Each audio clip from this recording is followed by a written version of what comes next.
பொன்மாரி. டேய் பிரபு, என்ன சொல்லு. பொன்மாரி, உன்னை வெட்டுனது லிங்கம் ஆட்கள். அப்படினா வீட்ல போதை பொருளை வச்சது யாரு? பிரபு, லிங்கம் வேலை தான். அவன் தான் உள்ளே இருந்து எல்லாம் செய்றான்னு நினைக்கிறேன். பொன்மாரி, இருக்காது, வாய்ப்பே இல்ல. அவனை யாரு எல்லாம் பார்க்க வாரங்கன்னு போலீஸ் கிட்ட சொல்லி இருக்கேன். இது வரைக்கும் அவனை யாரும் பார்க்க வரல. இன்ஸ்பெக்டர் கிட்ட விசாரிச்சிட்டேன். சோ லிங்கம் வேலை இருக்காது. பிரபு, அப்போ யாரா இருக்கும் போதை பொருள் வச்சது? பொன்மாரி, இரு, அதையும் கண்டு புடிப்போம். சரி, நீ தூங்கு. பிரபு, ஆரம்பிச்சிட்டியா? பொன்மாரி, என்ன ஆரம்பிச்சிட்டேன். பிரபு, தூங்குன்னு சொல்றத.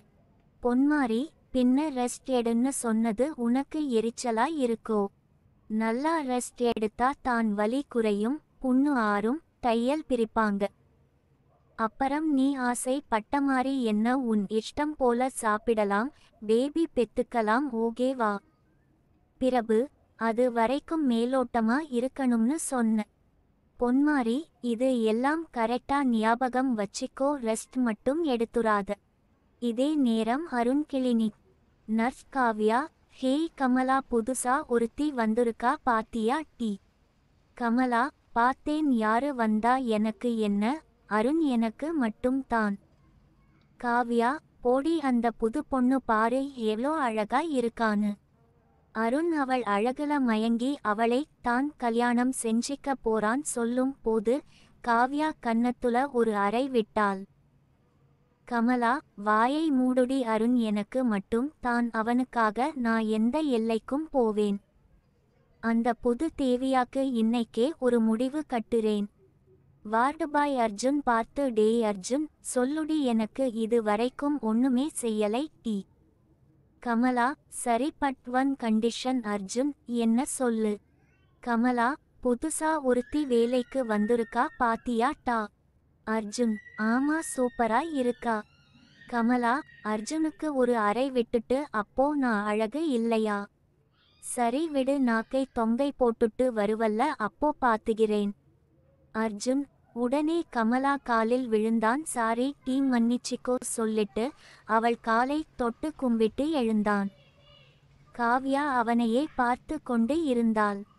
காவ்யா வயது 20, கமலா வயது 19. இருவரும் அட்டெண்டர் வேலை செய்பவர்கள். அர்ஜுன் 51. கமலா அர்ஜுனை ஒரு அடிமை போல எப்பவுமே நடத்துவாள். கமலா, டேய் எந்திரி. அவனும் எழுந்தான். நான் சொல்றதை நீ செஞ்சா உனக்கு காவ்யா கிடைப்பா. காவ்யா, சி போடி இந்த நாய்க்கு. நீ என்ஜாய் பண்ணு. நீ சொல்லுடா, நான் சொல்றதை செய்வியா? அர்ஜுன், செய்றேன். காவ்யா பார்த்து சொன்னான். அவள் இவன் முகத்தில் தது எச்சி துப்பினாள். அவன் அதை தொட்டு துடைத்தான். கமலா, நீ நேரா ரெஸ்ட் ரூம்க்கு போ. அந்த புது பொண்ணை எப்படியாவது பேசி நாங்களும் அங்க அனுப்புறோம். நீ அவள் லேட்டீஸ் பாத்ரூம்க்கு போன உடனே நீயும் அந்த லேட்டீஸ் பாத்ரூம்க்கு மாறிடு. அர்ஜுன், ஹே, என்ன விளையாடுறியா? அப்பறம் என் வேலை போயிரும். கமலா, பயப்படாத, நான் காசு தரேன். அர்ஜுன், சந்தோஷமாக நான் செய்றேன் சொல்லிட்டு ரெஸ்ட் ரூம் சென்றான். கமலா, காவ்யா, நீ போய் அந்த பொண்ணு கிட்ட பேசிட்டு இங்க கூப்பிட்டு வா. அவளை ரெஸ்ட் ரூம்க்கு அனுப்பிரும். காவ்யா, எனக்கு என்னமோ இது சரியா படல. இது தப்புன்னு தோணுது. கமலா, ஹேய், பயப்படாதடி. இவனை பாத்தியா? வயசு 51 ஆகுது. நமக்கு அடிமையா இருப்பான். இவன் மகன் ஏதோ பேங்க் மேனேஜர். இவனை இவுங்க வீட்ல தனியா விட்டாங்க. இவனை வச்சு நிறைய சாதிக்கலாம். காவ்யா, என்னடி சொல்ற? இவனை வச்சு என்ன சாதிக்க போற? கமலா, இவன் பேர்ல நிறைய சொத்து இருக்கு. அது இவனுக்கே தெரியாது. டி. இவன் மகன் இவனை ஏமாற்றி இருக்கான். காவ்யா, அது உனக்கு எப்படி தெரியும்? கமலா, இவன் தான் சொன்னான். என் மகன் நிறைய கையெழுத்து வாங்கி இருக்கான். எனக்கு சந்தேகம் வந்து எப்படியோ இவங்க வக்கீல் அட்ரஸ் கண்டு புடிச்சி அவன்கிட்ட விஷயம் வாங்க அவன் கூட படுத்துட்டேன். டி. காவியா, அதிர்ச்சியாக இல்லை. கமலா ஒரு காரியம் நிறைவேற இவள் எந்த எல்லைக்கும் செல்பவள். சரி, சொத்து என்ன விவரம்? கமலா, நூற்றுக்கணக்கா ஏக்கர். இவன் பேர்ல கோடி கணக்கான பணம் எல்லாம் இருக்குடி. அவன் மகனுக்கு தெரியாம இந்த சொத்து இருக்கு டி. இவர்கள் பேசும் போது கவிதாவே இங்க வந்தால். கவிதா, ஹாய், ஐ அம் கவிதா, இங்க ட்ரைனிங் ஜோயின் பண்ணிருக்கேன். நீங்க?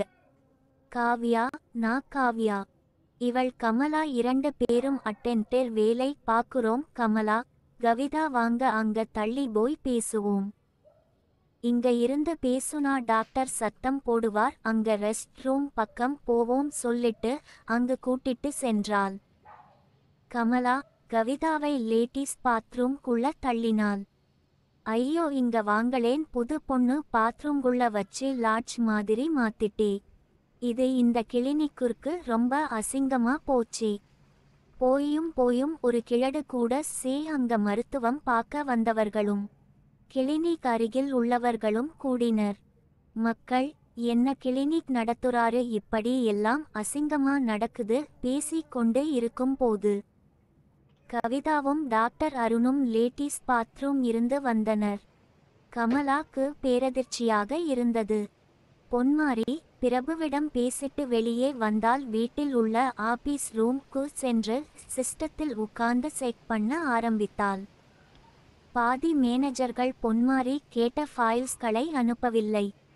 ஒரு நிமிடம் கூட வினடிக்காமல் இவள் கேட்ட ஃபைல்ஸ்களை அனுப்பாத மேனேஜர்களை உடனடியாக டிஸ்மிஸ் ஆர்டர் ரெடி செய்து அவர்களுக்கு அனுப்பினாள். இவளுக்கு அனுப்பிய ஃபைல்ஸ்களை செக் பண்ணிட்டு இருந்தாள். ஓரளவு சரியாக இருந்தது. மோகனுக்கு போன் போட்டால், மாமா எல்லாம் ஃபைல்ஸ் வந்துட்டு. இன்னும் ஒரு சில மேனேஜர் கிட்ட இருந்து ஃபைல்ஸ் வரல. அவங்களுக்கு டிஸ்மிஸ் ஆர்டர் செஞ்சு ஆர்டர் அனுப்பிட்டேன். ஃபைல்ஸ் அனுப்பலனா அவங்க மேலே மிஸ்டேக் இருக்கும், அதான் டிஸ்மிஸ் செஞ்சிட்டேன். இருந்தாலும் உங்ககிட்ட சொல்லாம.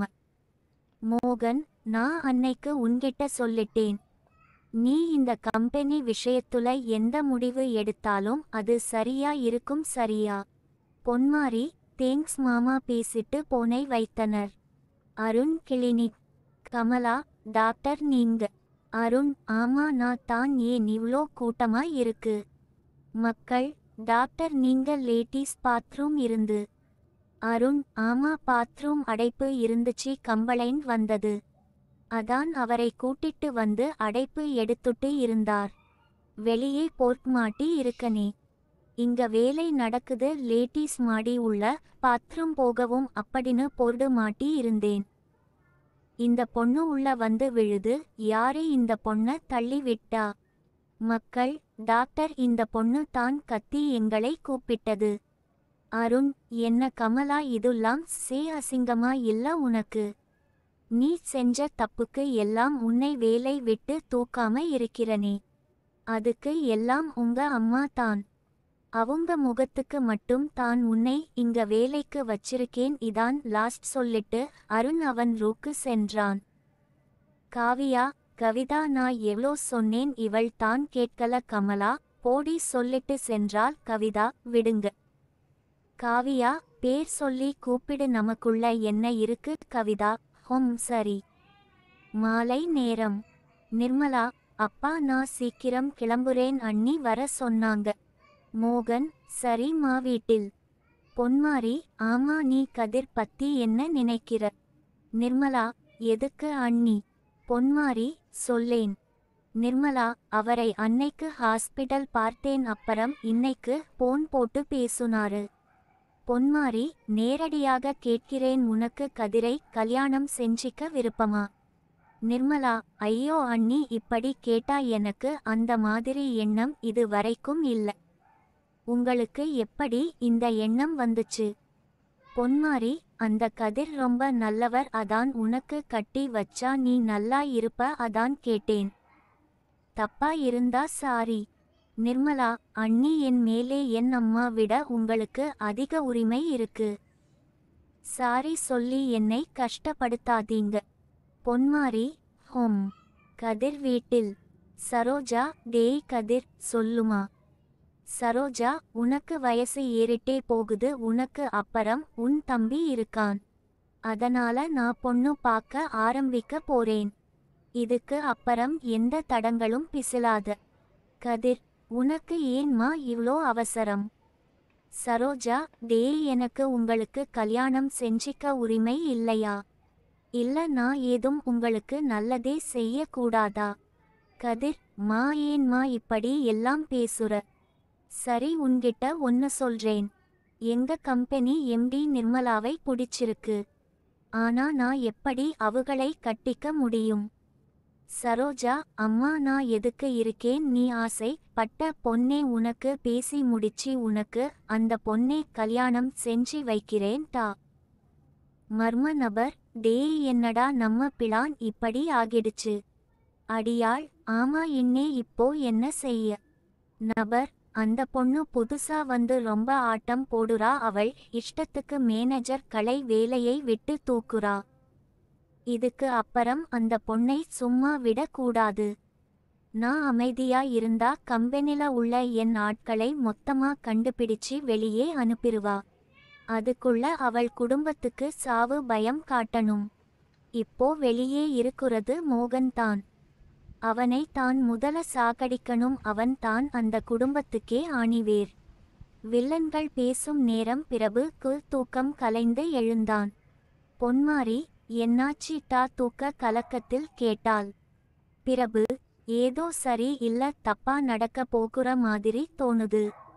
பொன்மாரி, அதெல்லாம் ஒண்ணு ஆகாது, நீ எதையும் நினைக்காம தூங்குட்டா. மறுநாள் காலை. சரோஜா, கதிருக்கு தெரியாமல் மோகன் வீட்டுக்கு வந்து இருந்தால். ஐயா ஐயா. பொன்மாரி, வாங்கம்மா, உள்ள வாங்க. பாட்டி காப்பி கொண்டு வாங்க சொல்லுங்க. மா, நீங்க யாருன்னு தெரியலையே. சரோஜா, நான் உங்க கம்பெனில வேலை பாக்கிற கதிர் அம்மா. பொன்மாரி, சாரிம்மா, உங்களை பார்த்தது இல்ல. என்ன விஷயம்மா? சரோஜா, எனக்கு சுத்தி வளைச்சி பேச தெரியாது. என் பையன் இங்க நிர்மலாங்குற பொண்ணு இருக்கா, அவளை புடிச்சிருக்கு என்கிட்ட சொன்னான். பிரபு, ஏன்மா, உங்க பையனுக்கு தான் அறிவு இல்ல, உங்களுக்கு இல்லையா? பொன்மாரி, என்ன பேசுறடா? அவங்க வயசுக்கு மரியாதை கொடுக்காமல். பிரபு, சும்மா நிறுத்து. டீனி சொல்லி தான் இவங்க வந்து இருப்பாங்க. தெரியும் டீனி, நேத்து ஆரம்பிக்கும் போதே இந்த மாதிரி ஏதாவது நடக்கும்னு. ஏன்மா, இவள் தான் உன்கிட்ட சொன்னானா? உனக்கு எங்க மா புத்தி போச்சு? சொல்லும் போது மோகன் பிரபு கன்னத்துல ஒரு அறை விட்டான். இப்பா. மோகன், வாயை மூடுடா. உன் இஷ்டத்துக்கு என்னவெல்லாம் பேசுற. அவங்க வயசுக்கு மரியாதை கொடுக்காம. ராஸ்கல் போடா உள்ள. அம்மா, என் பையனுக்காக நீங்க என்னை மன்னிச்சிருங்க. அவன் முன் கோவக்காரன், பேச தெரியாது. அம்மா இல்லன்னு ரொம்ப செல்லம் கொடுத்துட்டேன். அவன் பணத்துக்கு கஷ்டம் பட்டு இருந்தா. உங்க நிலைமை அவனுக்கு புரியும். அவன் பிறந்து இருந்து அவன் பணத்தோடு இருந்தான். அதான் அவனுக்கு எப்பவுமே நான் கோடீஸ்வரன் அப்படி எண்ணம் இருக்கு. அவனையும் குறை சொல்ல முடியாது. அவன் வளர்ப்பு அப்படி செல்லம் கொடுத்துட்டேன். கல்யாணம் செஞ்சா மாறி இருப்பான்னு நினைச்சேன். அவன் இன்னும் மாறல. நீங்க பேசுனதை எல்லாம் கேட்டுட்டு இருந்தேன். என் பொண்ணு கிட்ட பேசி முடிவு சொல்லுறேன். தயவு செய்து இங்க நடந்ததை மனதில் ஏதும் வச்சிடாதீங்க. எனக்கு உங்க பையனை மாப்பிள்ளை ஆக்க சம்மதம். என் பொண்ணு கிட்ட கேட்டு அவளுக்கு சம்மதம்னா இன்னைக்கு மாலை பேசி முடிவு செஞ்சிடலாம். இப்போ போயிட்டு வாங்க. சரோஜா, ரொம்ப நன்றி ஐயா சொல்லிட்டு பொன்மாரியை பார்த்து, உனக்கு இன்னைக்கு ஒரு நாள் டைம். அவன் குணத்தை மாத்துற. அவனுக்குள்ள இருக்கிற பணத்திமிரை போக வைக்கணும். நீ என்ன வேணாலும் செய், உனக்கு நான் சப்போர்ட். இன்னைக்கு ராத்திரி நான் வரும் போது அவன் கெட்ட எண்ணங்கள் மாறி இருக்கணும். புரியுதா? பொன்மாரி, மோகன், சரி, இப்போ காஞ்சிபுரம் கோயிலுக்கு போயிட்டு வாரேன். வீட்டை பார்த்துக்கோ. நிர்மலாவை கம்பெனிக்கு சீக்கிரம் போக சொல்லு. பொன்மாரி, சரி மாமா. மோகன் காரை எடுத்து கொண்டு காஞ்சிபுரம் புறப்பட்டு சென்றான். அடியாள், இன்னே சூப்பர் சான்ஸ். அந்த மோகன் தனியா காஞ்சிபுரம் வரைக்கும் போறான். நபர், டேய், நம்ம லாரி டிரைவர்க்கு போன் போட்டு அந்த காரை அடிச்சு தூக்க சொல்லு. அடியாள், அந்த கார் காஸ்டலி கார். அவனுக்கு உசுருக்கு ஆபத்து வராது இன்னே. நபர்: எனக்கு தெரியும். அவனுக்கு அதிர்ச்சி ஆனா ஹார்ட் அட்டாக் வரும். லாரி வச்சு இடிக்கும் போது கார் உருளும், அந்த அதிர்ச்சி போதும். அப்படியும் அட்டாக் வரலைனா காரை ஒரு பெரிய பள்ளத்துல தள்ளி விட்டா, பெட்ரோல் டேங்குள்ள பாம் போட்டா கார் வெடிச்சி சிதறிடுமடியாள். சூப்பர். இன்னே இவர்கள் பேசும் போது பொன்மாரி ஆபீஸ் அறையில் மோகன் போட்டோ கீழே விழுந்தது. சத்தம் கேட்டு அனைவரும் வந்து பார்த்தனர். தேவி: பாப்பா, மோகன் போட்டோ கீழே விழுந்துட்டு. மா பொன்மாரி: எனக்கும் அதான் ஒரு மாதிரி இருக்கு. பிரபு: பயப்படாத, அப்பாக்கு ஒன்னும் ஆகாது. பொன்மாரி: உங்க கிட்ட பேச விருப்பம் இல்லை, என் முகத்துள் முழிக்காதீங்க. பிரபு: என்ன மரியாதை? பொன்மாரி: என் தகுதி உணர்ந்து உங்களுக்கு மரியாதை கொடுக்குறேன். இந்த நிமிஷமே வீட்டை விட்டு வெளியே போயிருப்பேன் மாமா சொன்ன ஒரு வார்த்தைக்காக தான். பிரபு: பொன்மாரி பொன்மாரி, என்னை பேர் சொல்லி கூப்பிடத்தீங்க. இனி நீங்க யாரோ நான் யாரோ. மனதில் மவனே சாவுடா, நீ செஞ்ச தப்பு உணரணும், அதுக்கு இதான் சரி. மோகனுக்கு போன் போட்டால் சுவிட்ச் ஆஃப். பூஜை அறை சென்று சாமி கும்பிட்டாள். மாமா நல்லபடியா திரும்பி வரணும் மனசார வேண்டினாள்.